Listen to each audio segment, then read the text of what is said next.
தெய்வீகமானவர்களே, அன்பு வணக்கம். இந்த உலகத்துல வெற்றி பெற்றவர்கள், சாதனையாளர்கள், புதிய புதிய கண்டுபிடிப்பாளர்கள், இவங்களெல்லாம் பார்த்தீங்கன்னா அவர்கள் ஏதோ ஒரு சக்தியை தன்னுடைய வாழ்க்கையிலே மறைமுகமாக பயன்படுத்தி இருப்பார்கள் என்பது தெரிய வரும். புதிய புதிய கண்டுபிடிப்புகள், புதிய புதிய சாதனைகள், புதிய புதிய வெற்றிகள், இவர்களை எல்லாம் வாழ்க்கையில் நீங்க உன்னிப்பா கவனிச்சு பார்க்கணும். நம் நாட்டு யோகிகள், ரிஷிகள், முனிவர்கள், சித்தர்கள், அவதாரங்கள், இவங்களுடைய வாழ்க்கையில் கூட அவங்க ஏதோ ஒன்றை, ஒரு ரகசியமான ஒரு சக்தியை அவர்கள் தங்களுடைய வாழ்க்கைகளை பயன்படுத்தியதால் தான் அவர்கள் காலம் உள்ள வரைக்கும் அவர்களுடைய பெயர் நினைவில் இருக்கிறது. காலம் உள்ள வரைக்கும் அவர்கள் வாழ்ந்து கொண்டே இருப்பார்கள். அது என்னதான் சக்தி? அது தெரிஞ்சுக்கணும் இல்லையா? நீங்க உங்ககிட்டயே அந்த சக்தி இருக்கு. ஆனா அவர்கள் சரியான வகையில் அதை பயன்படுத்தினார்கள். நீங்கள் அதை வீணாக செலவழித்துக் கொண்டிருக்கிறீர்கள். இது ரெண்டு தான் வித்தியாசம். அப்படிப்பட்ட சக்தி என்ன? நம்முடைய முன்னோர்கள் 6 விதமான அரக்க குணங்கள் என்று சொல்லி இருக்கிறார்கள். இந்த அரக்க குணங்கள் நம்மை அழித்துவிடும் என்று எச்சரிக்கை செய்திருக்கிறார்கள். எத்தனையோ முறை வாங்கி கொடுத்திருக்கிறாங்க. அது என்னென்ன? காமம், கோபம், குரோதம், மோகம், மதம், மாச்சரியம். இந்த 6 குணங்களும், இந்த 6 உணர்ச்சிகள் இருப்பவன் வாழ்க்கையில் அழிந்து போவான். தெளிவா எல்லாரும் சொல்லி இருக்கிறாங்க. திருவள்ளுவர் கூட சொல்லிக்கிறார், பல குறள்ல சொல்லி இருக்கிறார். அப்ப இதுல முதல்ல தலையாய முதல்ல எதை வைக்கிறாங்க பாரு? காமம் என்பதை வைக்கிறார்கள். இந்த காமம் என்பது ஒரு மனிதனை உச்சிக்கும் அழைத்து செல்லும். அவனை அதல பாதாளத்திற்கும் சென்று சேர்த்துவிடும். இந்த முனிவர்கள், யோகிகள், ரிஷிகள், சித்தர்கள், அவதாரங்கள், புதிய கண்டுபிடிப்பாளர்கள், சாதனையாளர்கள், வெற்றியாளர்கள், உலகில் பல முன்னணி கோடீஸ்வரர்கள், இவர்கள் எல்லாம் அந்த சக்தியை உயரத்திற்கு கொண்டு சென்றதால் அவர்கள் பெயர்கள் நினைவில் இருக்கிறது. எத்தனையோ கோடி மக்கள் இந்த உலகத்தில் பிறந்தார். ஆனா ஒரே ஒரு 3% இல்லை 5% மக்கள் மட்டும்தான் வாழ்க்கையில் சாதித்திருக்கிறார்கள். மீதி 95% ஏதோ பிறந்தோம், வாழ்ந்தோம், இறந்தோன்னு வீணாக வாழ்ந்து வீணாக மரித்து போய்விட்டார்கள். அது காரணம் என்னன்னா, அந்த சக்தியை இவர்கள் வீணாக செலவழித்ததால் இவர்கள் வாழ்க்கை வீணாக போனது. அவர்கள் அதை பொக்கிஷமாக புதையலாக பேணி காத்ததால் அவர்கள் என்ன பண்ணாங்க? உச்சத்துக்கு வந்தார்கள். அப்போ இந்த காமம் என்பது ஒருவனை உயரத்துக்கு கொண்டு செல்லும், ஒருவனை பாதாளத்திற்கு அழைத்து செல்லும். இயற்கையாக இறைவன் தந்தது தான் அது. நம்ம ஏதோ பாலியல்னா அது ஏதோ ஒரு தவறான வார்த்தை அப்படி மறைக்கப்பட்டது. ஆனா அது ஒரு மாபெரும் சக்தி, ஒரு மாபெரும் ஆற்றல், பெரிய ஒரு வீரியம் கொண்டது. வீரியம்னு சொல்லுவாங்க. அது நம்ம உடம்புல உற்பத்தி ஆகிறது. பிறந்தத்திலிருந்து இறக்கிற வரைக்கும் அது தன்னுடைய உற்பத்தியை விடாமல் செய்து வருகிறது. அது எப்படி உற்பத்தி பண்ணுது அதை நீங்க தெரிஞ்சுக்கணும். முக்கியமாக நீங்கள் சாப்பிடுகின்ற எந்த உணவாக இருந்தாலும் அது உங்கள் உடலிலே 7 விதமான மாற்றங்களை ஏற்படுத்துகிறது.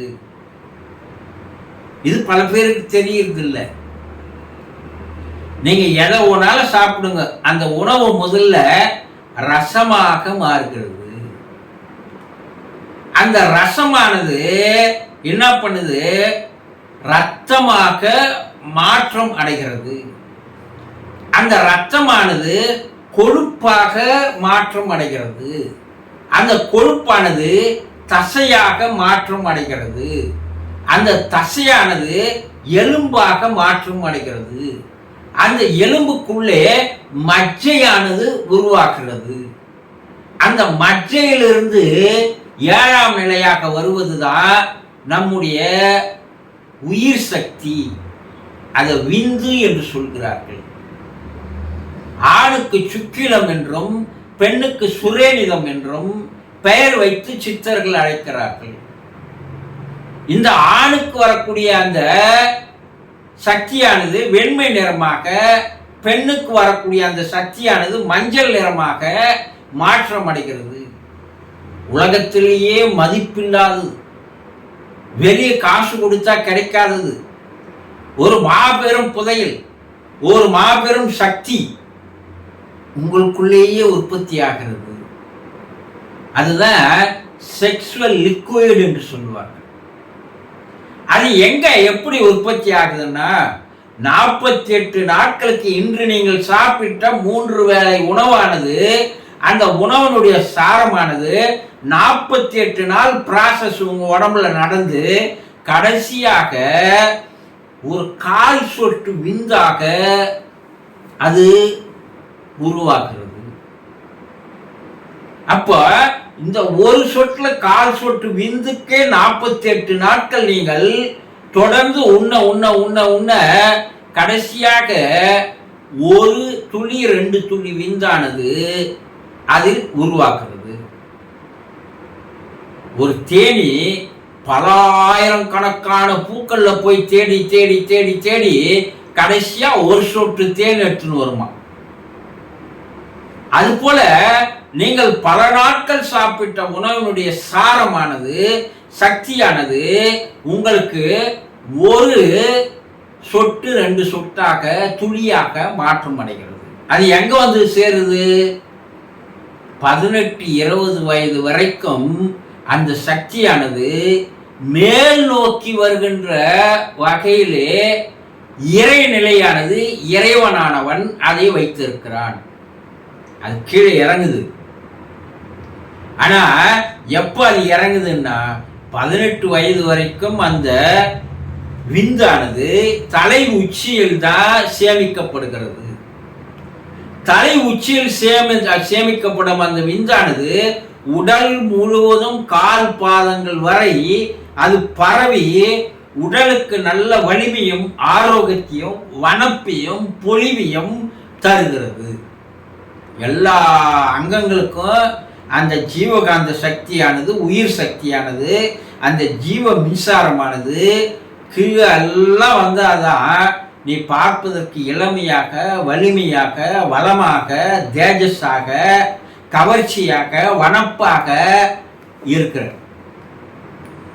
அந்த 18 வயசுக்கு மேல அந்த சக்தியானது என்ன பண்ணுதுன்னா கீழ் நோக்கி இறங்குகிறது. முதுகுத்தண்டு வழியாக கீழ் நோக்கி இறங்கி அந்த முதுகுத்தண்டின் கடைசி பகுதியான வால் பகுதியில அது ஒரு பேக் இருக்குது. இந்த செக்ஷுவல் பேக் என்று சொல்லக்கூடிய அந்த குண்டம் என்று சொல்லக்கூடிய அந்த இதுல சொட்டு சொட்டா சொட்டு சொட்டா அது சேமிக்கப்படுகிறது. அது எப்போது அந்த பையில் வந்து சேர்கிறதோ அப்போது காம உணர்ச்சியானது தோன்றுகிறது.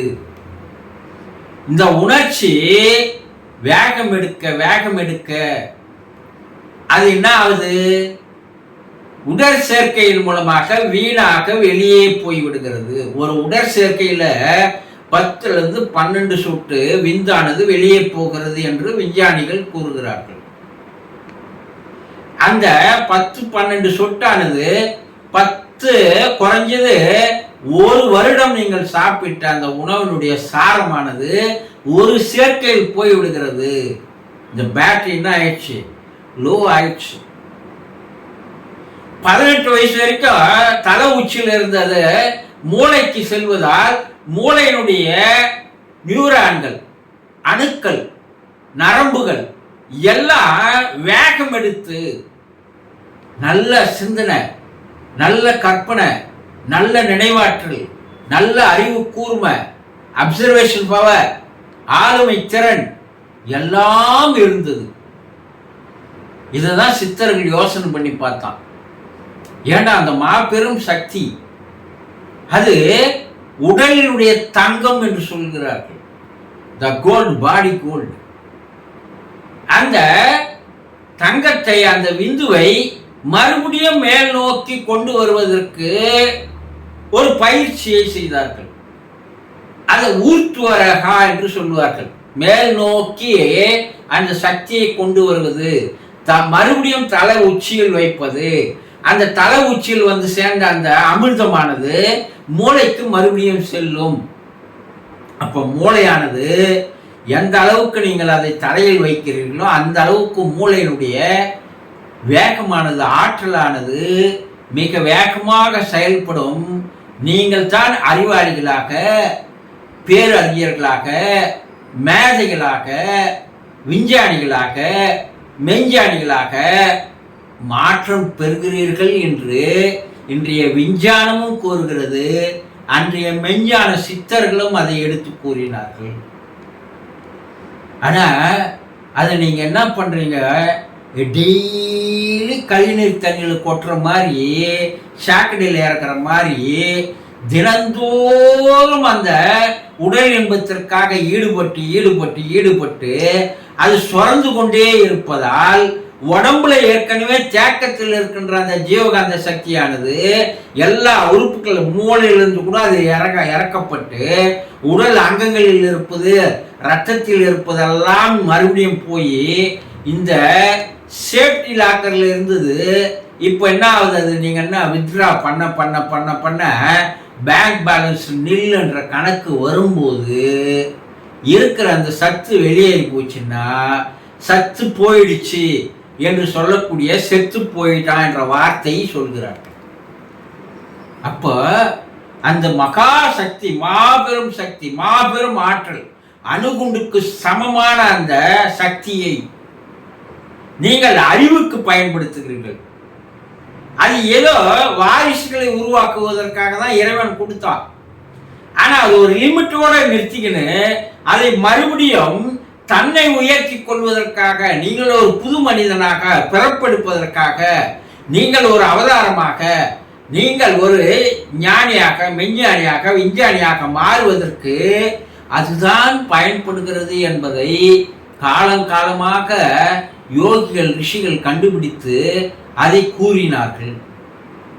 அந்த ஓஜஸ் சக்தியானது உடலிலே இருக்கும்போது மற்றவர்கள் எல்லாம் கவர்ந்து இருக்கின்ற ஒரு ஆற்றல் ஈர்ப்பு சக்தியானது உங்களுக்கு கிடைக்கிறது.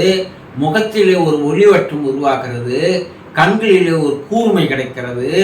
எல்லோரும் உங்களை நாடி தேடி ஓடி வந்து வணங்குகின்ற ஒரு ஏதோ ஒரு சக்தியானது உங்களிடம் தேங்கி கிடக்கிறது என்று சித்தர்கள் கூறுகிறார்கள். அப்ப காமம் என்பதோ பாலியல் என்பதோ அசிங்கமானதல்ல. அது உங்களை ஒரு புது அவதாரமாக மாற்றுவதற்காக இறைவன் கொடுத்த ஒரு புதையல், ஒரு பொக்கிஷம். அதை சரியாக பயன்படுத்த தெரிந்து கொண்டால் வாழ்க்கையில் உங்களாலையும் அனைத்தையும் சாதிக்க முடியும் என்பதை தெளிவாக தெரிந்து கொள்ளுங்கள். சந்தோஷம்.